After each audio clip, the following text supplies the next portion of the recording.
रक्षा मंत्रालय का दावा है कि 2025 भारत के लिए बहुत ही महत्वपूर्ण होगा, क्योंकि 2025 में रक्षा के क्षेत्र में मोदी सरकार बहुत बड़े फैसले लेगी।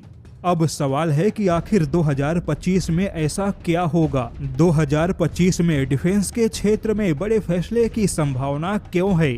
तो इसका एक बड़ा कारण अमेरिका भी है।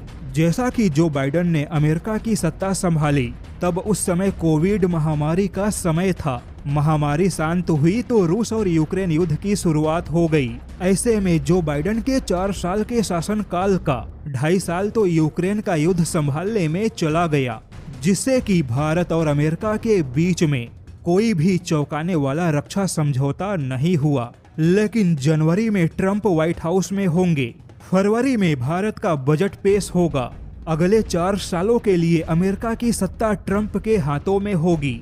ऐसे में भारत अपने तेजस MK2 के लिए तेजी से इंजन का समझौता करेगा, ताकि अगले 4 सालों में इंजन का समझौता पूरा किया जा सके। हालांकि यह तो अमेरिका की बात हो गई, लेकिन ट्रंप के आने से पहले रूस और भारत ने मिलकर पूरी दुनिया को चौंका दिया। जैसा कि रूस अचानक से पिछले कुछ महीनों से भारत को बढ़ चढ़कर डिफेंस के प्रस्ताव देने लगा। जैसे कि रूस ने भारत को पनडुब्बियों का प्रस्ताव दिया, उसके बाद फाइटर जेट का प्रस्ताव दिया, यहाँ तक कि रूस ने भारत को तेजस MK2 और एमका जैसे फाइटर जेट के लिए RD-33 के अलावा AL-41 और AL-51 जैसे इंजन का प्रस्ताव दिया।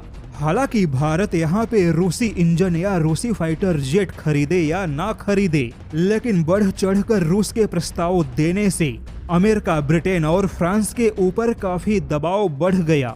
रूस ने भारत को इतना खुला और उदारवादी प्रस्ताव दिया, जैसे कि रूस ने कहा वह भारत में इंजन बनाएगा, भारत में फाइटर जेट का भी निर्माण करेगा, भारत में विनिर्माण केंद्र भी स्थापित होंगे।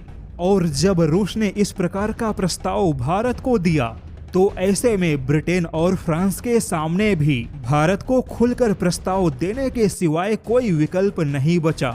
अब सवाल है कि आखिर अचानक से रूस के इतने बड़े बड़े प्रस्ताव क्यों आने लगे? क्या PM मोदी और व्लादिमीर पुतिन ने मिलकर कोई प्लान बनाया? क्या रूस और भारत की कोई रणनीति है ताकि अमेरिका, ब्रिटेन और फ्रांस पर दबाव बनाया जा सके और भारत को बेहतर से बेहतर विकल्प हासिल हो? या फिर क्या भारत ने फिर से पश्चिमी देशों को संकेत दिया कि अगर पश्चिमी देश पहले जैसे फिर से अपनी मनमानी करेंगे, रक्षा क्षेत्र में केवल भारत को फंसाने का प्रयास करेंगे, तो भारत के सामने रूस का विकल्प खुला है।